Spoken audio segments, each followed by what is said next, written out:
Hello dear students, आप सभी का स्वागत है आज के एक और न्यू वीडियो में। तो दोस्तों, जैसा कि आप सभी को पता है कि हम दिसंबर एग्जामिनेशन के लिए आपकी प्रिपरेशन कर रहे हैं रुक जाना नहीं पार्ट 2 की। ठीक है, तो यहाँ पर मैंने आपको ऑब्जेक्टिव सारे बता दिए हैं। अब ऑब्जेक्टिव आपने नहीं देखे हैं, वन बाय वन आपको वीडियो समझनी है तो प्लेलिस्ट आपको डिस्क्रिप्शन बॉक्स में मिल जाएगी, वहाँ पर जाकर आप देख सकते हैं। और चैनल पर भी आप जाकर देख सकते हैं, वहाँ पर आपको सारी वीडियो नंबर 1, 2, 3, 4 ऐसे मैंने बना रखी है, वो सारी वीडियो आपको देखना है केमिस्ट्री की प्रिपरेशन के लिए। ठीक है, आज मैंने जैसे ऑब्जेक्टिव तो आपको बता ही दिए हैं। आज मैं आपको 2 नंबर और 3 नंबर के क्वेश्चन बताने वाला हूं, जो कि एक क्वेश्चन आपका 2 नंबर का आने वाला है और एक क्वेश्चन आपका 3 नंबर का रुक जाना नहीं पार्ट 2 एग्जामिनेशन में विलियन चैप्टर से आने वाला है। ब्लूप्रिंट आप सभी को बताया, आप यहाँ पर देख सकते हैं।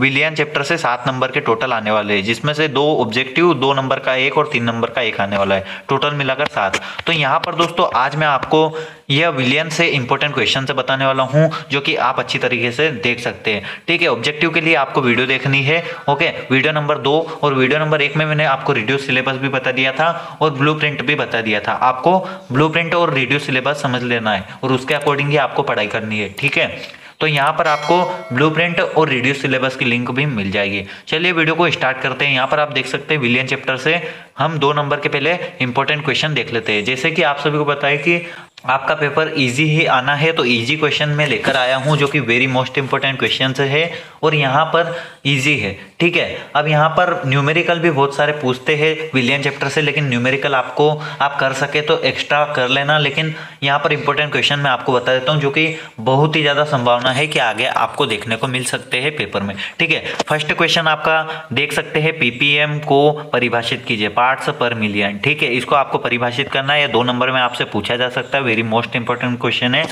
अब यहाँ पर मैंने इतनी सारी आपकी देख सकते हो परिभाषा ले ली है, नॉर्मलता, मोलरता और मोललता, फॉर्मलता। ठीक है, मोल प्रभाज, हेनरी का नियम, वेरी मोस्ट इंपॉर्टेंट क्वेश्चन है मोल प्रभाज। ठीक है, यहाँ पर आप देख सकते हैं, जो कि 2019 में 20 में दोनों में पूछा गया क्वेश्चन है। एवरी क्वेश्चन आपका 2 नंबर का है, यानी कि आपसे ऐसे भी पूछ सकता है, मोलरता को परिभाषित कीजिए, मोललता को परिभाषित कीजिए। दोनों मोलरता और मोल प्रभाज very very very most important question है, इनको कर लेना। और हेनरी का नियम भी आपको कर लेना है। ठीक है, नॉर्मलता और फॉर्मलता बहुत ही कम पूछा जाता है। ठीक है, बाकी आपको मोललता, हेनरी का नियम और मोल प्रभाज सबसे ज्यादा इंपॉर्टेंट है, तो इनको आपको बिल्कुल नहीं छोड़ना है। और एक पीपीएम को परिभाषित कीजिए, ऐसे ही आपसे कुछ भी पूछ सकते हैं, मोलरता को परिभाषित कीजिए, मोललता को परिभाषित कीजिए, तो सारे आपको डेफिनेशन याद कर लेनी है। ठीक है, 2-2 नंबर में आपसे पूछे जा सकते हैं।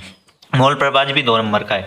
ठीक है, अब यहाँ पर आप सभी को बता दें, थर्ड वाला क्वेश्चन, हेनरी के नियम को उदाहरण सहित समझाइए। यह 3 नंबर में भी आपसे पूछा जा सकता है, लेकिन मैंने 2 में ले लिया है, क्योंकि हेनरी का नियम छोटा सा है और आपको एक उदाहरण देना रहता है। ठीक है, आपसे बस ऐसा भी पूछ सकते हैं, हेनरी का नियम समझाइए। ठीक है, 2 नंबर में। बाकी 2 नंबर में इनकी ज़्यादा आपको प्रैक्टिस करनी है, यानी याद करने हैं, मोल प्रभाज, मोललता और मोलरता और पीपीएम, ये 4 वेरी मोस्ट इंपॉर्टेंट क्वेश्चन है।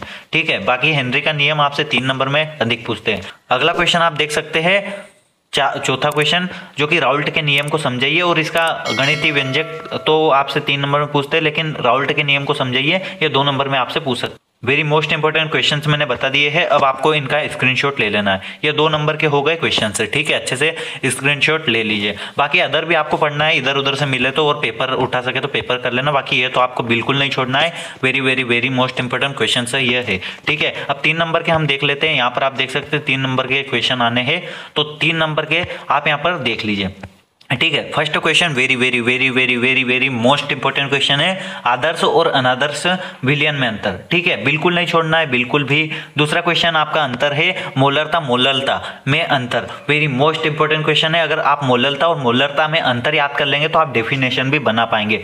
ठीक है, वही पॉइंट आप डेफिनेशन में भी लिख सकते हैं। तो यह 3 नंबर का क्वेश्चन आप करेंगे तो यह मोलरता और मोललता आप आसानी से इनके डेफिनेशन कर पाएंगे। अब उदाहरण में अभी इनकी इकाइयां भी रहती है, तो एक एक नंबर के उदाहरण में आप अभी इनकी इकाइयां आप लिख सकते हैं, सूत्र भी रहते हैं, सूत्र भी लिख सकते हैं। एक तरफ इकाई, एक तरफ यहाँ पर सूत्र लिखेंगे, दोनों तरफ मोललता और मोलरता की डेफिनेशन हो जाएगी, सूत्र हो जाएंगे और इकाइयां हो जाएगी। 3 पॉइंट तो ऐसे ही बन गए, बाकी 1-2 पॉइंट और रहते हैं, तो अनदर पॉइंट भी आपको पढ़ लेना है। ठीक है, बाकी थर्ड वाला आप देख सकते, धनात्मक विचलन और ऋणात्मक विचलन में अंतर। यह थोड़ा कम पूछा जाता है लेकिन इसे भी पूछ लिया जाता है, इसीलिए आपको छोड़ना नहीं है।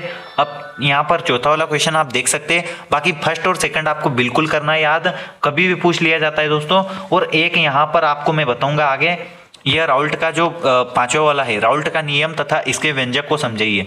एक तो पांचवा वाला पहला और दूसरा किसी भी हालत में आपको नहीं छोड़ना है, ठीक है। पांचवा वाला पहला और दूसरा राउल्ट का नियम को समझाते हुए इसके व्यंजक को आपको समझाना है। ये वाला क्वेश्चन आपको याद कर लेना है। पांचवा, मोलरता और मोलरता में अंतर, आदर्श विलयन और अनादर्श विलयन में अंतर, ये 3 क्वेश्चन आपको बिल्कुल नहीं छोड़ना है। बाकी धनात्मक विचलन और ऋणात्मक विचलन को भी आपको पढ़ लेना है, ठीक है। अच्छे से याद कर लेना, ज्यादा से ज्यादा आपको पढ़ना है क्योंकि आपको पास होना है। इसमें से आपके 7 नंबर कवर हो जाएंगे, ठीक है।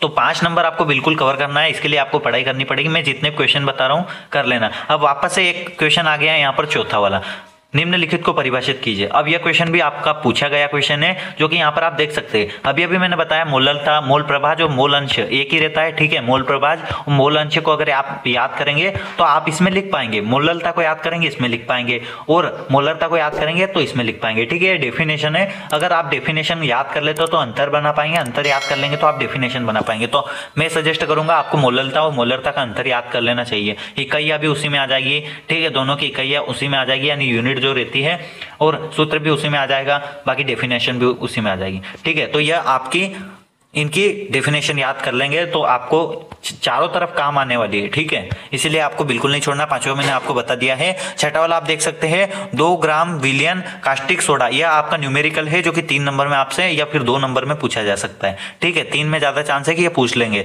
तो वेरी मोस्ट इंपोर्टेंट है। इसीलिए मैंने आपको गिना चुना एक यहाँ पर यह 3 न्यूमेरिकल गिने चुने मैंने निकालकर यहाँ पर रखे हैं, क्योंकि वेरी मोस्ट इंपोर्टेंट क्वेश्चन है, ठीक है। यहाँ पर आप देख सकते हैं 2 ग्राम विलयन कास्टिक सोडा NaOH और 250 ml विलयन में विलय विलयन की मोलरता आपको ज्ञात करनी है, तो इसे सर्च कर लेना, आपको कहीं पर भी मिल जाएगा, क्योंकि यह बहुत बार आ चुका है, ठीक है। अब यहाँ पर 7वां आप देख सकते हैं, शुद्ध जल की मोलरता ज्ञात कीजिए, ठीक है। और 8वां वाला आप देख सकते हैं, 1000 ग्राम जल की मोलरता ज्ञात कीजिए। तो यह क्वेश्चन आपको बस देख लेना है, न्यूमेरिकल तो आसानी से आप कर लेंगे, बस एक बार आपको याद कर लेना। यह थे आपके 2 अध्याय से very most important questions, 2 number और 3 नंबर के लिए, ठीक है। अगली वीडियो आने वाली है 3 आपके चैप्टर से, जिसमें से आप देख सकते हैं आपके 3 चैप्टर से 2 नंबर का एक क्वेश्चन आने वाला है और एक 5 नंबर का क्वेश्चन आएगा, ठीक है। तो यहाँ पर मैं 5 नंबर का आपको क्वेश्चन बताऊंगा और 2 नंबर का भी बताऊंगा, ठीक है, अगली वीडियो में। तो उसके लिए आपको चैनल को सब्सक्राइब कर लेना है अगर नए हो तो। बाकी इंस्टाग्राम पर मुझसे DM करके आप बात कर सकते हैं और सारी वीडियो देख लेना प्लेलिस्ट में जाकर। चलिए, चैनल को सब्सक्राइब कर लेना और इंस्टाग्राम पर फॉलो कर लेना। Thank you so much for watching this video. जय Shri Mahakal, Vande Mataram, take care, good.